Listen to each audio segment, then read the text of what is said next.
Yeah, okay, so we're going to do another episode of We Got Your Mail. Good morning, guys. I'm Chris, and I'm going to break it down real quick just for those who don't know. For the few of you who've seen this one, but I'm going to keep doing this because I like to do it. Sometimes, when you send a letter to somebody, sometimes it might go to the wrong address, and a good neighbor will walk over to that neighbor and say, "Hey, guys, we got your mail." Well, that's what this little premise is.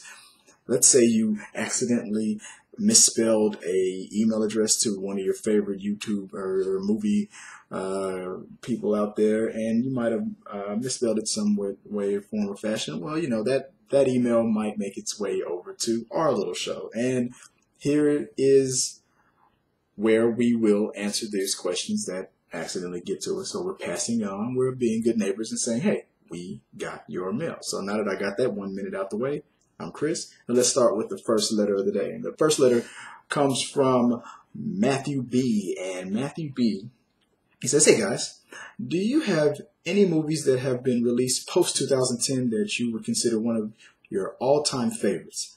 Some of mine are Inception, Drive, and Wolf of Wall Street." So right off the bat, since 2010, I'm going to have to say some of my favorite movies have been like the typical comic book ones, your Avengers, Days of Future Past. I'm gonna have to steal your Wolf of Wall Street, Deadpool, definitely. I would have had Inception up there, and then but the nostalgia just kind of wore off for me. For me, if I'm willing to break a buck for the Blu-ray, then it's going in my all times list. So it's mostly what Marvel has been doing. Those have been my favorite movies of all times. Whiplash. You know what? There's one. I recently tweeted Clark Wolf about this over at Collider Nightmares, and I asked her, I'm like, why is it that Whiplash it's a drama. It's about a teacher that's just terrorizing his kid that's just struggling to be one of the best drummers of all time. And this guy's just like, he has a thing about pushing kids to past their limits. But this movie pushed all the same buttons of a horror to me. I felt like I was being brutalized. I felt this kid's pain. I felt bad for this kid. This guy was a monster. All the buttons that you feel, from jump scares to just suspense thriller, from just horror, just a slasher film, all of it. I just felt like that was being pushed. And then she, being the brilliant Clark Wolf that she is, just answered it like that. "Well, Chris," she says, like me and Clark Wolf go way back, like big crayons and big coloring books. She says, "Chris, well, it was produced by Blumhouse." And I didn't even realize that until she tweeted that back to me. So that's got to be one of my. I don't even own the movie yet, and I need to buy it. I love that movie. Since 2010, Whiplash is one of my favorite movies. And besides all the Marvel stuff and whatnot, I'm excited about what's going on with that. But yeah, that's the one that stands out to me the most. Wolf of Wall Street is just so quotable. It's such a good movie. So that was great. Let me think of another one. Do I got one more? No, I can't really think of any. Since 2010, there's been so many. Recent top box office ones. You would think that Avatar would be up there, but no. Nostalgia wears off. It made its money, and it got in, it got out. But the one that really hits me, and I've been thinking about this movie a lot, has been Whiplash. So I guess that's my official answer. So let's go to the next one. Thanks for the question, Matthew, and I'll let you know. I'll email you.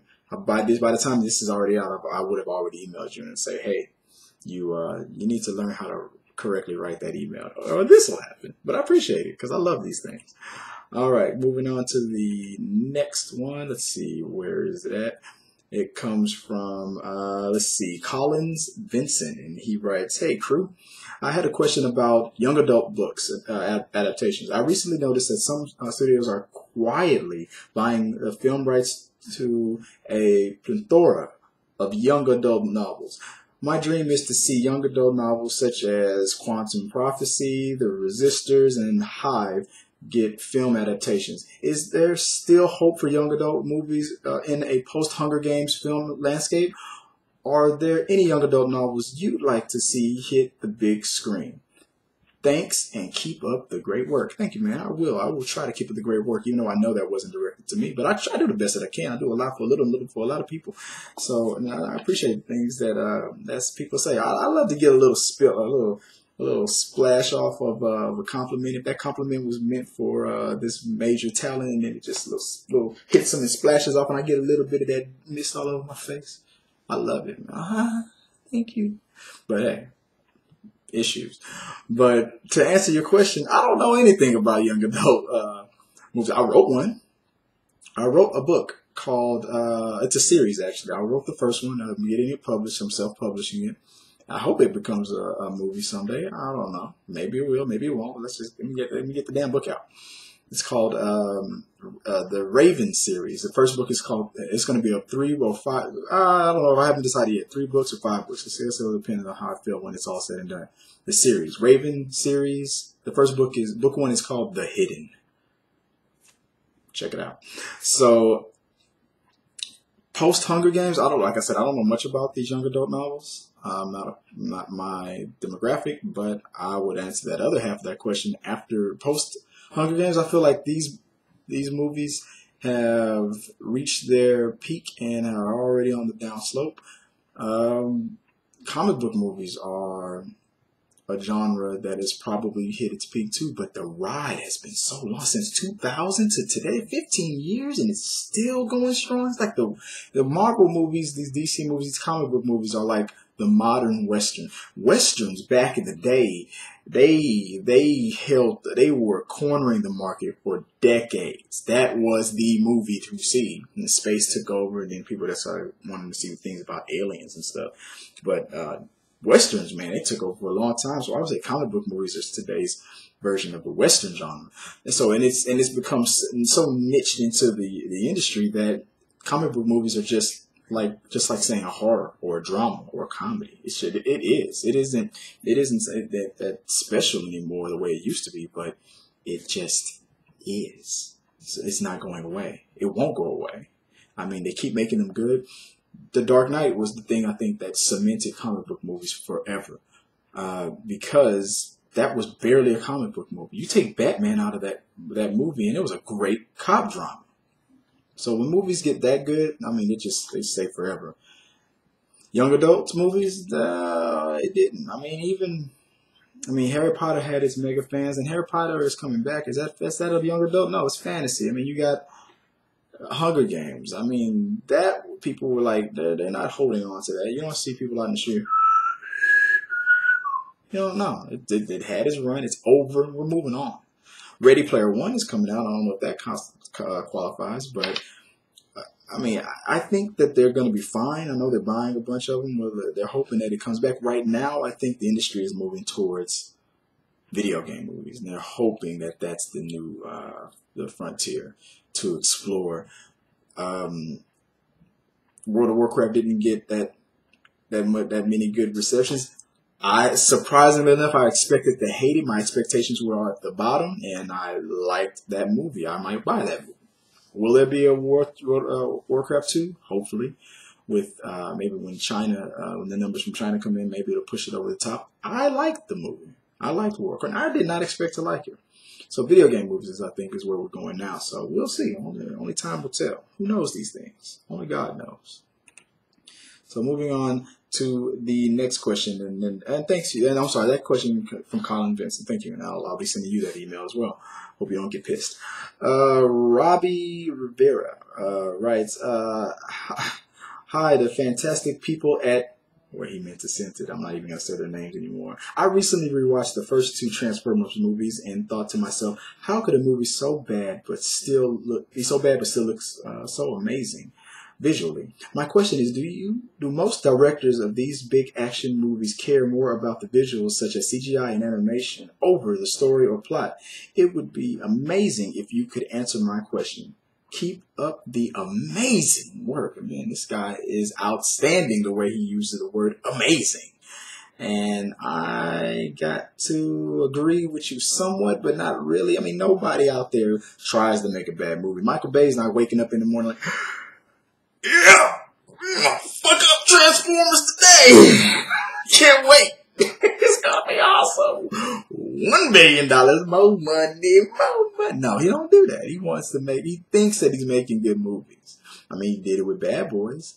He's with 13 Hours. I didn't see it yet, but I'm hearing great things about it. Michael Bay, Pain and Gain. I love that movie. Michael Bay makes good movies, man. But I mean, and even though we're not really feeling what he's done with Transformers, he's still the right man for the job. I can't be mad. Hey, look, I would risk it on another person, but at the same time, when the board of directors was coming to my office and be like, look, man, he's made us $1 billion each time he's directed it.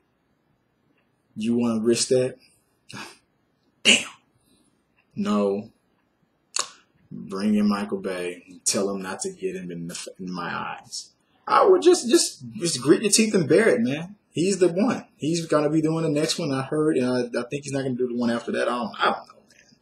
But at the same time, man, can you blame them? Can you blame them for getting Michael Bay back? You don't like the stories that he's going to. Somebody's liking it. All the kids love it.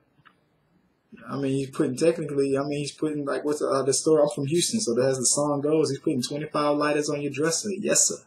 Gots to get paid. And you love it, man. I mean, you really don't know what it is that you're talking about when you're like, I hate Michael Bay for messing it up. I don't like the story. It sucks. They should fire him. They should get another director. Why? $1 billion. Like, it's almost guaranteed. Michael Bay's name comes out. Money just starts coming out of nowhere. It's ridiculous. I didn't like the second Transformers. I liked the third one. I love the first one. Hated the fourth. I can't believe he tricked me into getting that fourth one in. And I'm gonna watch the next one. Cause he makes a great trailer and he sucks you in. You think finally this is gonna be the one he's gonna do a great job on. But no. Too late. Got the money. Man, kids love it. Get the $1 billion. Boom. While I'm working on the sequel, it's gonna happen. So it's just what it is. What it is. I don't know. Ralph. You know what I mean, Vern? If you can answer, do they care more about the CGI more than the plot? No, I don't think so. They're a lot of these guys. Look at, for example, Avatar, whatnot. Almost all CGI. It was heavy in the CGI. Look at that. Jungle Book, 100% besides Mowgli, CGI. Was that too much? No, it was perfect. Perfect movie. And they did that just right. So, no, they don't go in there thinking that they're just going to shit on something and make a bad movie. They're not trying to do that. They're not trying to be that much of a dick. I mean, if they're waking up in the morning like, I'm going to fuck up this franchise, they make a kill it. And I mean, come on, man. After a while, we'd be able to sniff it out. Just don't go see the movie. Vote with your dollars. Keep it in your pocket. And that's what he said. So, no, they don't. No, I think they're, and I think especially after Jungle Book, they're really trying to find a perfect balance, between CGI and realism and practical and whatnot. And the animation is getting better, so technology and whatnot. Shit, 20 years, 30 years from now, we're gonna look back at Avatar like, man, this looks fake. So it always gets better, man. Don't worry about it. Don't fret. All right, let me go back to the next. No, the last. This is going to be the last one. So this one is from Gabrielle Smith. I'm going to send you an email, let you know that your email has been read on this show. This is the last email that says, hey guys, thanks for the show. I know you had a lot of questions about reboots, but is always the thing that you say right before the thing that contradicts the thing you said before the word but, by the way. But if a book, singular or series, with a film already out, how would you class it? If a second lot of Lord of the If a second lot of Lord of the Rings were to be announced tomorrow, to be in the works, would people mistake them as a reboot of Peter Jackson's instead of what I could call a re-adaptation? A re-adaptation, wow. Nice word. Of the book series. Instead, so he says, cheers for the show from England. Gabriel, he has a PS. Let's see what he says here. PS, not all of us have a damned Cockney posh accent you guys do, so you can piss off doing it for mine. Oh, really, Governor? Oh, really? Oh, well. Oh, right then. I guess I won't be doing that. Wow, really? Wow, dude. You really did not want your question read by the people you sent it to. I'm telling you, man. You don't, see, let me start with this real quick. You don't ask somebody for a favor and then piss them off like within the same sentence. What's wrong with you, man? Can I borrow $5 with your punk ass? No. What is wrong with you? Don't ask them for a favor. Please read my email, you bitch. Hey, what's wrong with you? Like, you going bitch. Do you think that was, I don't know, you think that was not going to make them do the old... And by the way, yes, all British people do have posh spice accents and from Cockney. Yes, you do. You do, okay? Okay? You think we all sound like Southern old Western boys? I bet you do. Bet you think we sound, what, you think we all sound like Yankees? I bet you do. I bet you think we all sound like from LA, bruh. Because we do. Well, no, this is, nah, man, come on, chill out with that. Man, I'll just use my credit card. Yeah, we all sound like that. If somebody was to do the Lord of the Rings again, would it be a re-adaptation? Technically, yes. Would they call it that? No. Another adaptation, probably. Well, are they going to coin the phrase re-adaptation? Nah, probably not.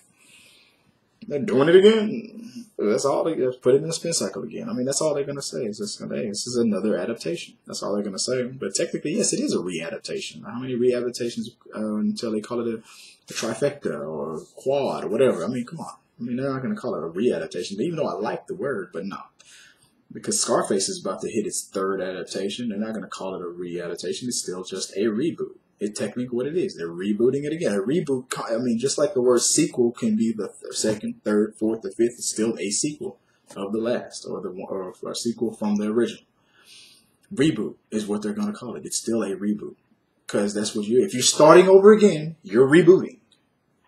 So it doesn't matter if it's a reboot for the third, fourth, fifth time. If your computer crashes 10 times, it's not the 10th adaptation of your computer. No, you rebooted it again for the 10th time. So it's a reboot. So that's all I gotta say about that. That was the last question, guys. I appreciate you, guys. I'm gonna email you with my Cockney accent and let you know that I got your mail. So now, if you have any questions, if you want to send it to our Facebook page or Twitter, I appreciate that. Comment, man. Always send me comments, man. I want to hear these questions. Send me questions because I like to answer. And let's just keep talking because I love talking about movies. I love talking about TV, and I know a lot about a little and a little about a lot of things. But what I do know is we giving away free movie tickets, y'all. So if you want free movie tickets, hit that subscribe button because every 100 subscribers, we give away free tickets. When we hit 1,000 subscribers, we're giving away a console. And I've already called it. How much you want to bet the time that new Xbox S or the Scorpion comes out? That's when all of a sudden we're just going to get a flooded gang of subscribers to see if we're going to put our money where our mouth is. Well, guess what? We will. All right? You're going to get it. You're going to love it. And you're going to be better for it. So hit that subscribe button, guys. We appreciate it. You know why? Because you're smart, you're beautiful, and you know what you're doing. I know you're thinking about it. Just click it.